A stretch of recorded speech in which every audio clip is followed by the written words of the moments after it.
Hey guys, it's Kelly here again and welcome back to my channel. Welcome back to another bookish related video. Last year I did my wrap-ups every 6 months and it turned out to be a lot of books for 6 months. The videos were really long, so this year I decided to do them quarterly. So today in this video I will be telling you about all of the books that I read in the months of January, February and March. There are 6 books that I'm going to be talking about that I finished for this year, for the first quarter of this year, and then I'm going to be telling you about the books that I'm currently in the middle of. So for the beginning of the year and the beginning of January, I thought I was going to have a very good reading month because for like the half of January, I read every single day. However, somewhere along the middle, I got into this huge reading slump and it ended barely at the end of February. So I only have one book that I finished in the month of February, and in January, I read none. So for February, I finished Mort by Terry Pratchett, and this is kind of a reread sort of shape of shelf situation. So one of my bookish challenges or reading challenges this year is to read books that I set down for some reason and just never ended up finishing. I got the idea from Emily from Books with Emily. She has a shame shelf, and for me, because I put the names into a little jar, it's my jar of shame. So I have had this book for a few years and I did start it, and I think I was around, there's like a little bookmark. I was like 80 pages in, and as I've mentioned before here on my channel, I really love Terry Pratchett books, and specifically the Discworld series, and Death is my favorite character of all to follow, and this one is following Death's apprentice when he gets recruited and how he kind of gets a hang of his new job and his new apprenticeship. So this one was a really good one because they have characters that I really enjoyed, which are Death and Mort, who is Death's apprentice, and we're following Mort as he starts getting to do Death's job while Death takes a vacation because he really wants to experience what it's like to be human. So Mort ends up taking up his responsibilities, and of course, because he's a human who's just got into being the Reaper of Souls, he makes a mess out of the whole damn thing. So it's funny if you like Terry Pratchett and you like the stories about death. This one is, I think, the first one. So far, out of the few books that I've read by Terry Pratchett, this is my favorite one, but I will be continuing on with other ones because I really want to read some that have to do with the witches characters, and I've never read any of them, so you'll definitely be seeing more of his work on my channel. So that's it for January and for February, but for March I had a huge reading rush, and I have been reading and listening and reading and listening, and I managed to get through 5 books so far, and I am quite proud of myself, honestly. So the first one that I finished was The Lies of Lamora by Lynch. I think it's considered an adult fantasy, and it is a part of a huge series that I did not know about. I did not know this was a series. I thought it was a standalone. That's kind of why I picked it up, but it turns out there's like 8 books or something. So anyway, this is a fantasy series about Locke, who is a con artist, basically, in a magical fantasy world and setting. He is an orphan from a young age. He gets recruited into a thieves guild, and it's about found family, his friends, and other orphans that are with him, and together they pull up schemes and they lie to people to steal their money, and that's basically it. I am very late to try this book out. It has been going around, making the rounds for a while now, and it is very beloved both on BookTube and just anywhere in the bookish community. I, however, did not enjoy this book very much. I went into it completely blind. I knew that people loved it. I knew that I knew that people loved it. That's it. I just knew that they loved it. I knew that it was a fantasy. I did not know what it was about, and I kind of gathered that it had something to do with people lying because it's The Lies of Lamora. However, I did not know that it was about thieves and con artists. And it's interesting because I absolutely love watching TV shows and movies about con artists. Now You See Me is one of my favorite movies of all time, and I recently watched The Tinder Swindler and Inventing Anna, which are both about kind of con artists. So I really love watching and watching about people like that. However, I realized reading this book that I hate reading about it, and this book was, well, just that. It was about con artists and their heists, and the beginning is so slow and it's really hard to get into. And the only thing that kind of kept me going were the flashbacks from Locke's childhood and how he got recruited into this 13th guild or whatever. And I did not like the characters. I did not like the cons themselves. I thought they were very predictable and very simple and very on the nose. That is for the first half of the book. The second half of the book started getting a little bit more interesting, and I ended up, well, finishing, because I was trying it, and I was going to DNF it at least 3 times before I hit the 50% mark, and I was really deliberating DNFing it because I felt like it wasn't for me. However, it's over 700 pages, and that's one of my challenges as well, to read a book that is over 700 pages, so I decided to push through. So somewhere after the half of the book, the second half of the book was better. Still not great for me. So for me, this book was a 3 stars. If you enjoy fantasy about con artists and thieves and heists, you will probably enjoy this one. And I understand it has nothing to do with the book, it's just me. Next up, I finished one more book from my shame shelf, which was Rogue Protocol. It was the 3rd book in the Murderbot series, and if you don't know, the Murderbot series is about a security unit AI who has hacked his own system, and he just wants to be left alone. He wants to not communicate with humans, and he just wants to watch his TV shows and just not be bothered. Now, as this is the 3rd in the series, I'm not going to say way too much. However, I am going to say that the books are getting very repetitive because it's always the same thing. You have Murderbot who wants to be left alone. He downloads seasons of TV shows that he wants to watch, and somehow he wants to avoid humans but always ends up getting mixed up with them and trying to save them from a sticky situation that they put themselves in. So it's always the same thing. The first one was good because you're just getting to know him and you're just getting to know the whole situation. The second one I didn't really love all that much because it started off really interesting, but then I completely lost interest because we were exploring, I think, Murderbot's past, and I think that the second one was very weak out of the 3 that I've read so far. The 3rd one so far is my favorite, so I really enjoyed it. I don't know if I'll be continuing on. Probably I'll try another one, maybe the 4th one, because as I said, they're getting very repetitive. It's always the same thing, and if you read them spaced out, maybe it would be better because you won't get tired of, the same thing over and over again. So I think maybe I'll wait like a year or something and try the 4th one as well.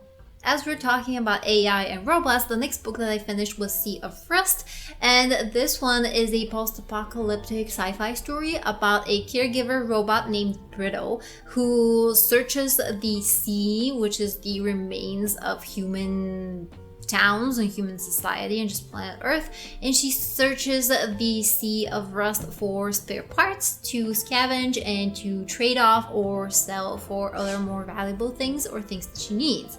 So this takes place 30 years after the last human has died from our planet. So all the characters that we're following are AI and they're robots, and they are trying to survive. So there was a war between robots and humans, and even though the robots won and humans are extinct, the robots still didn't manage to achieve peace, and they still are fighting to survive because the mainframe machines that are basically supercomputer hive mind computers or AIs are trying to combine and kind of steal all of the AI's memories and combine them into one giant hive-minded supercomputer. And the robots are just getting a taste of what it means to be free and have their thoughts for their own, so they don't want to join this network of the mainframe. So they are trying to escape while the mainframe kind of destroys villages, and not villages but towns, and collects intellects, I guess. This book is incredibly layered, and I am explaining the basic premise and kind of the story as it goes, but there's so much being discussed in it that I'm not even gonna do it justice, or I might actually spoil something. So I will put a little spoiler alert here on the screen in case you don't want to know more of what it's about, in case you just want to go into it knowing the information that I just gave you.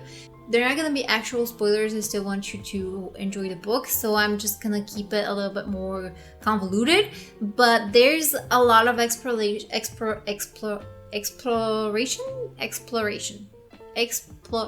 Okay, there we go. There's a lot of exploration of all these different themes and ideas. For instance, what it means to be free, what is actual intelligence, and are humans the only creatures that have souls, and do robots have souls? There's a lot of talk about, how AIs can, because they're not biological. I cannot speak today. They are not biological, so they can replace most of their parts. And there's even discussion about, well, if you replace everything that you have, but the memories are still the same, are you still the same person? Or in this case, are you still the same AI?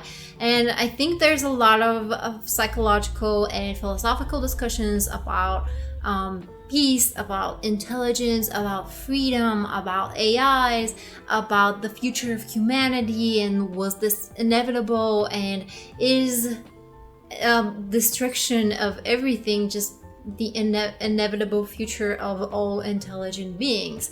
And there's also a lot of talk about programming and how you can kind of get around your basic program.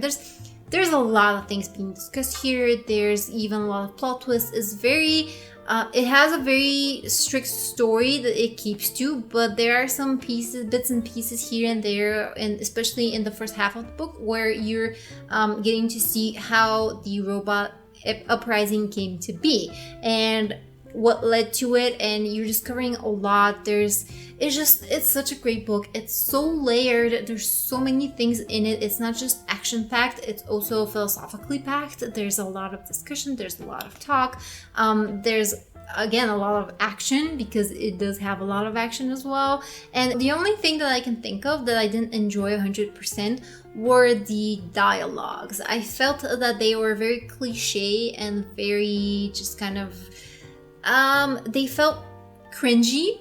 But if you think about it, you're following pre-programmed AIs, and it does kind of make sense for the dialogue to be cringy and their characteristics also to be cringy, because in terms of character building, the characters themselves are kind of very, set in their ways.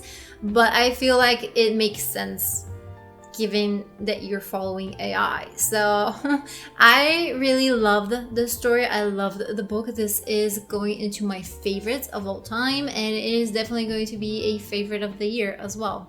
Next up, I read Janie Larson's Broken, but in the best possible way. This is a non-fiction. I think it's considered humorous, and she talks about herself, her life, and her mental health. And this one was an interesting. I'm really trying to branch out a little bit and read stuff that I don't normally read. So this is definitely something that I would normally read. And in the beginning, I think the first 30%, I was just a bit iffy whether I like this or not. She has a nice sense of humor. It takes a little time to get into it, but once you do, if you do, I think you start enjoying it a lot more than in the beginning. And in between all these funny bits or just funny thoughts that she has, and just very weird and cringy thoughts as well that I think a lot of people actually have, because I personally have a lot of weird thoughts. Not as weird as hers, but I guess, just as weird, but different type of weird.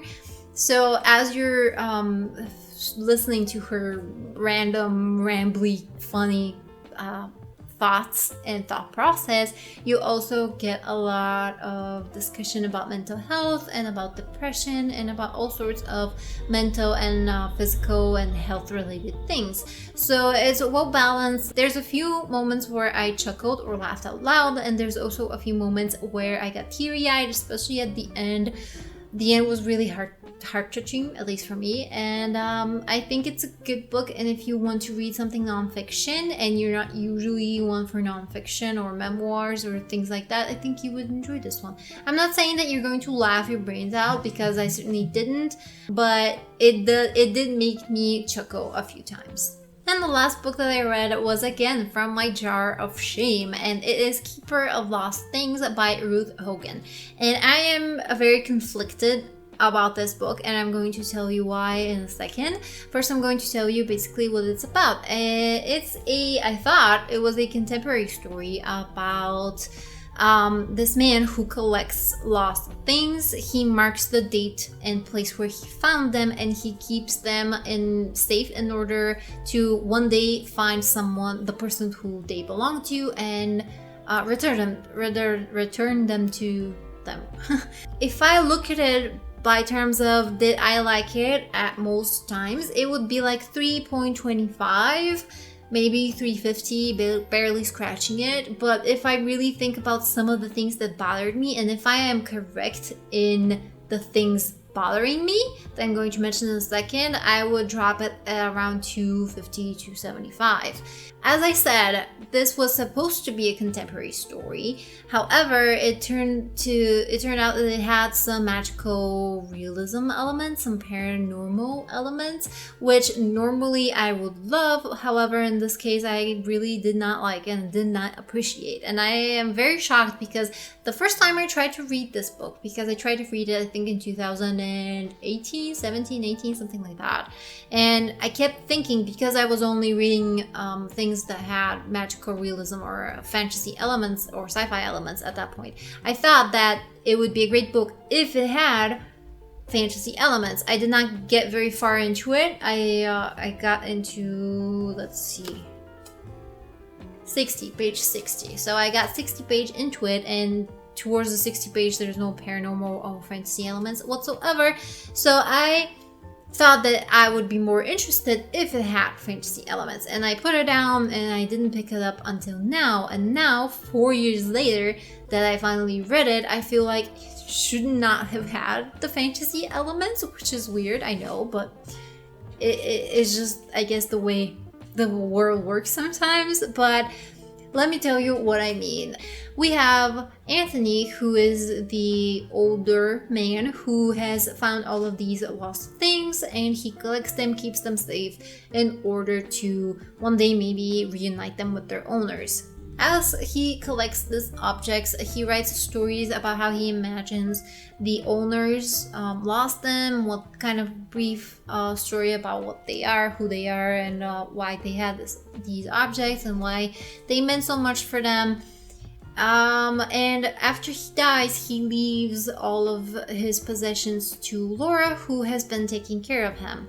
And Laura, he also kind of instructs her to befriend a girl from next door who is named Sunshine, and she has Down syndrome.